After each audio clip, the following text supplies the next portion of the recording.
The year was 1940, and the world beyond Tennessee trembled under the thunder of the Second World War. In Clarksville, a small town wrapped in the suffocating laws of segregation, another kind of battle began, not one of nations, but of survival. Inside a modest wooden house, where laughter, crying, and hunger lived side by side, a young mother named Blanche Rudolph gave birth to her 20th child. The air was heavy with summer heat, the room filled with anxious whispers. The baby girl, born too soon, weighed barely 5 pounds. Her name, Wilma Rudolph. From her very first breath, Wilma was fighting. The midwife looked down at the fragile child and shook her head with doubt. In that time and place, premature babies, especially in poor black families, rarely survived. There was no access to advanced medical care, no modern incubators, no safety net for the weak. But despite her frailty, Wilma let out a thin, stubborn cry. It was not the sound of weakness, it was the whisper of a soul unwilling to give up. The Rudolph family was enormous, 22 children in total, and poverty pressed on them from every side. Wilma's father, Ed, worked long hours as a railroad porter, while her mother, Blanche, carried the impossible weight of raising the children and holding the home together. Food was scarce, clothes were handed down until they were nothing but rags, and shoes were a luxury that many days couldn't be afforded. Yet, though they lacked material wealth, the household never lacked love. Blanche was firm but tender, teaching her children to hold their heads high even when the world tried to keep them bent low. Wilma, however, was different from her siblings. She was sickly, fragile, and more vulnerable than most. Her early years were marked not by play but by illness. Pneumonia struck her, then scarlet fever, then measles. Each time, her family feared she might not recover. She missed school days, missed games in the fields, and often sat watching her siblings run freely while she remained seated, her tiny body too weak to keep up. The neighbors whispered again, "She may not make it." Yet, time after time, Wilma survived. It seemed as if something inside her refused to bow, a quiet fire that even disease could not smother. The world outside the Rudolph home was as harsh as the illnesses within. Clarksville was deeply segregated.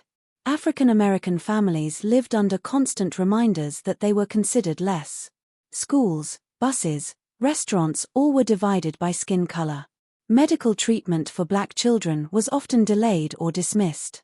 For a frail little girl like Wilma, this meant that every battle for survival was twice as hard. But Blanche did not allow despair into her home.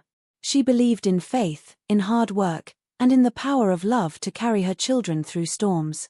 No one in Clarksville could have guessed then that this fragile baby, born too soon and too small, would one day become the fastest woman alive. No one believed the child who struggled just to survive her earliest years would rewrite history on the grandest stage of all. For now, she was just a baby wrapped in blankets, lying in a crowded home, her breaths uneven but determined. She was unaware of the battles yet to come, unaware that destiny was already watching her closely, waiting for the moment when the world would no longer see her as weak, but as unstoppable. Her story had just begun. Wilma's fight for life did not end with surviving infancy. If anything, her battles were only beginning. By the age of 4, her small body was once again under attack, this time by one of the most feared diseases of the era, poliomyelitis, or polio. It swept through children like a thief, leaving behind twisted limbs, paralysis, and despair. And for Wilma, it struck her left leg.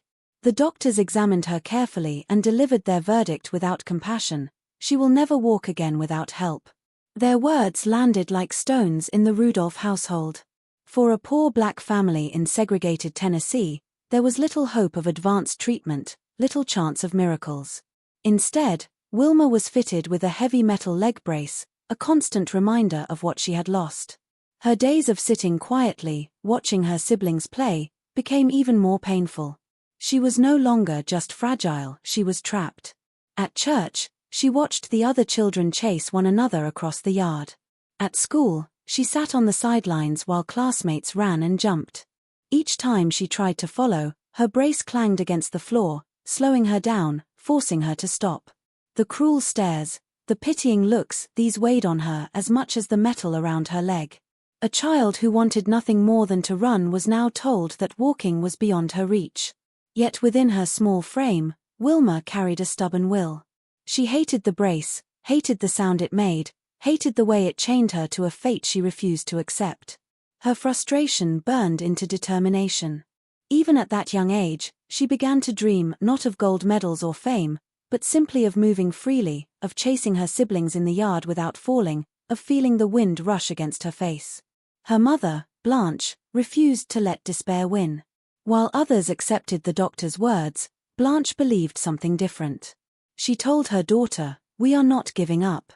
With her hands, she massaged Wilma's twisted leg every single day, sometimes for hours, believing that touch could heal where medicine failed.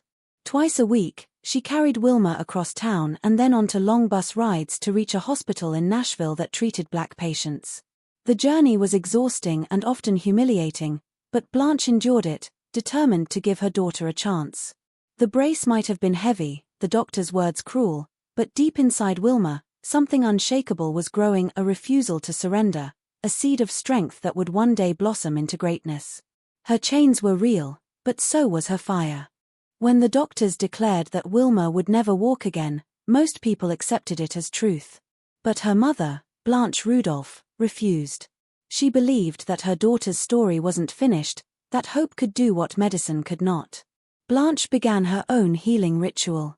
Every single day, with her rough but gentle hands, she massaged Wilma's twisted leg, stretching it, pressing it, coaxing strength into weakness. Sometimes it lasted an hour, sometimes longer. To Wilma, it felt like both pain and love.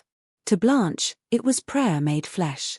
Twice a week, mother and daughter made the long journey to Meharry Medical College in Nashville, the only hospital that treated Black patients with care. Often there was no money for transport, so they walked miles under the hot Tennessee sun, Wilma hobbling in her brace, Blanche steady by her side. The trips were exhausting, but they carried more than medicine, they carried faith. Blanche never let her daughter forget her worth. "You will walk again," she told her. "One day, you'll run faster than anyone else." While the world saw a crippled child, Blanche saw a girl waiting to be free. At home, Wilma's siblings supported her too, sometimes carrying her, sometimes cheering when she managed even a few steps. Slowly, painfully, progress began. It wasn't fast, and it wasn't easy. But with each massage, each bus ride, and each whispered word of encouragement, Wilma's belief grew stronger. Her mother's unshakable faith planted something inside her that no brace could bind, the certainty that she was meant for more. By the time Wilma turned 9, something extraordinary happened. After years of daily massages, endless trips to Nashville, and a mother's relentless faith, Wilma decided she was ready to try. One morning, while her family watched, she slowly unstrapped the heavy brace from her leg. Her heart raced. The doctors had said it was impossible, but her spirit told her to try. She stood, shaky but determined. Her left leg trembled as if it barely remembered its purpose. Step by step, she moved forward, slow, uneven, but free. Her siblings gasped, her mother's eyes filled with tears, and in that small house in Clarksville, history shifted. For the first time in her life, Wilma walked without steel and leather holding her. From that day, Wilma refused to go back. She practiced walking, then jogging, then trying to run, no matter how awkward it looked. She fell often, scraping her knees, but every fall became a lesson. Each time she stood back up, stronger, faster, more determined. At school, she shocked teachers who had long pitied the girl in the brace. In the churchyard, she joined the other children, no longer content to sit on the sidelines. She was clumsy, yes, but she was moving, chasing, laughing. The girl who once sat and watched was finally in the game. It wasn't just her legs that were healing, it was her spirit. Every step was proof that she didn't have to live chained by other people's expectations. She had been told never, but she turned it into not yet. Wilma Rudolph was no longer the frail girl in the brace. She was becoming something else, something the world would one day struggle to catch. By the time Wilma entered her teenage years, her battle against polio had already shaped her into someone who knew how to endure pain, how to fall and rise again. What no one expected was that the very legs once considered useless would become her greatest strength. At high school, she joined the basketball team. At first, It wasn't about medals or records, it was simply about belonging. She wanted to be part of the game, to run up and down the court like everyone else. Her early days were clumsy. Her stride was uneven, her left leg sometimes lagging behind. Yet her spirit was fierce. Game after game, practice after practice, Wilma refused to let weakness define her. Coaches quickly noticed that while she wasn't yet polished, she had something rare: speed. When Wilma moved, there was a sudden flash, a quickness that left others struggling to keep up. It wasn't just raw ability. It was hunger. Every sprint down the court was a rebellion against the years she spent watching from the sidelines. Every jump shot was proof that she was no longer the fragile girl with a brace. And soon, the basketball court couldn't contain her gift. Track coaches began to watch her closely. One in particular, Ed Temple from Tennessee State University, saw something extraordinary. He noticed her stride: long, powerful, and natural. He saw how she didn't just run fast, she glided, as if speed was not effort but destiny. Temple approached her, convinced she had the potential to be more than just a good athlete. She could be one of the fastest women in the world. Wilma threw herself into training. There were no perfect shoes, no fancy facilities, just dusty tracks, second-hand gear, and an iron will. She ran in the heat, in the rain, in exhaustion.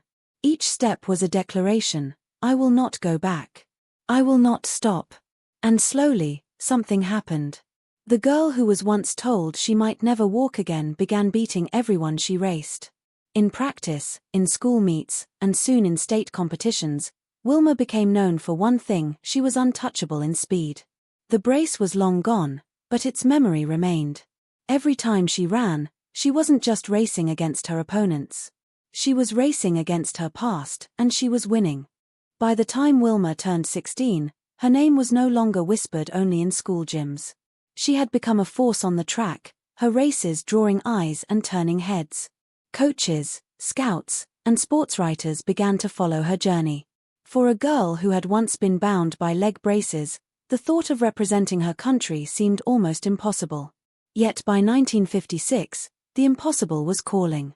That year, Wilma qualified for the U.S. Olympic team headed to Melbourne, Australia. She was still just a teenager, shy in manner but fearless when her feet touched the track. The Olympic stage was overwhelming: bright stadium lights, roaring crowds, and athletes from across the globe. For most, it would have been intimidating. For Wilma, it was exhilarating. She competed in the 4x100-meter relay, surrounded by women far more experienced. When the baton reached her, she ran with all the speed her legs could give. Though the U.S. team didn't take gold, they won a bronze medal, and for Wilma, it was more than just hardware. Standing on that podium, she realized something life-changing: she belonged. The world now saw her not as a girl recovering from polio, not as someone who had fought through poverty, but as an Olympian. That bronze medal became a seed planted deep in her heart. She promised herself that she would return not to participate, but to dominate. Back home, Wilma's medal turned her into a symbol of hope. For her family, for her community, and for countless young girls who thought their dreams were too far away, Wilma became living proof that resilience could rewrite destiny. The stage was set. The girl who once couldn't walk was now dreaming not just of running, but of becoming the fastest woman alive.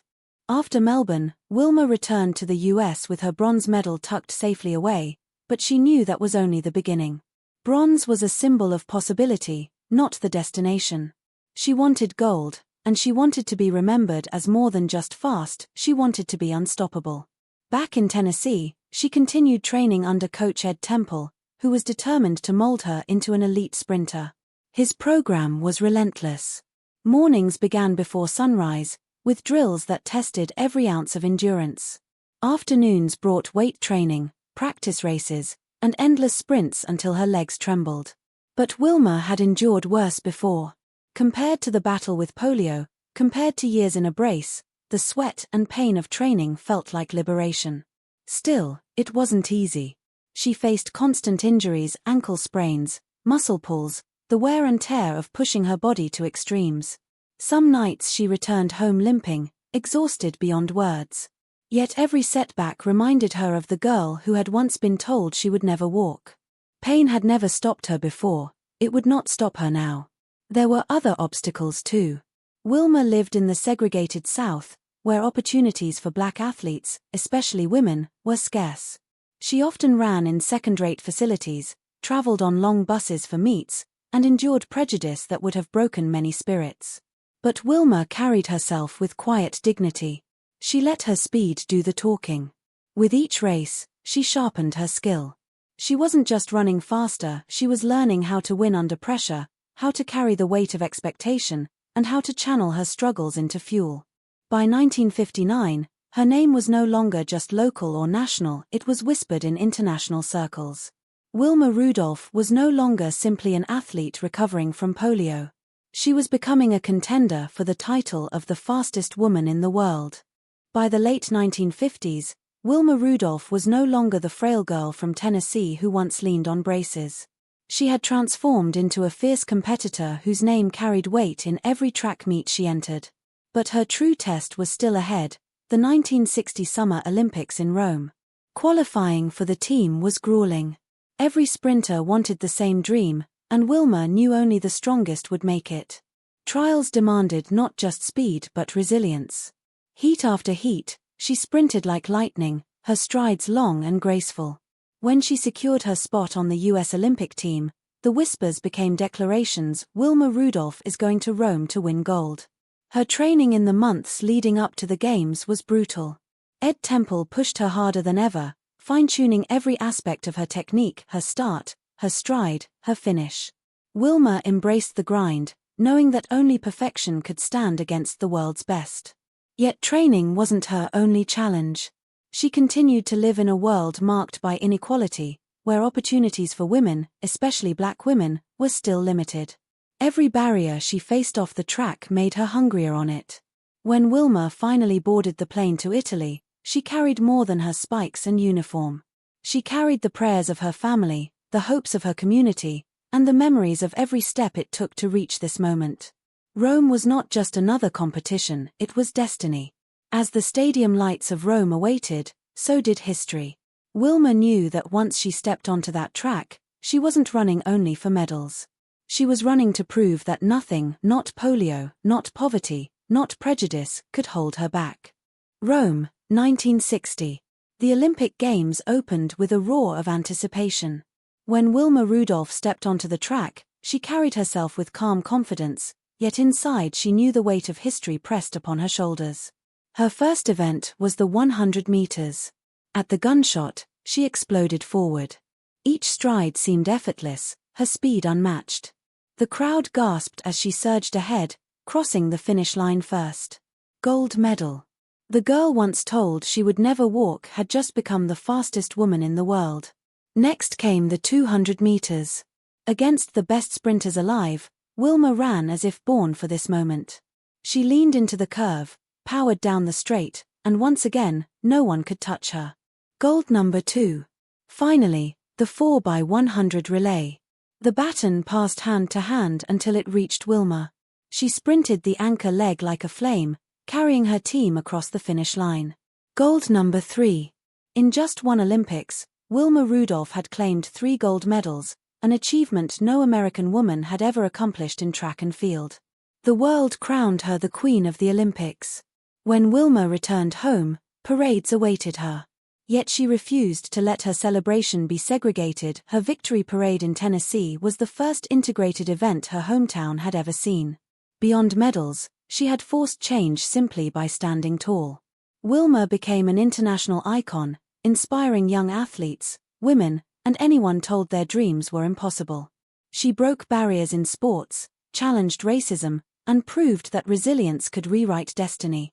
Years later, she would mentor children, reminding them that champions are not born in comfort but forged in struggle. Though she passed away in 1994, her story still runs like fire across generations.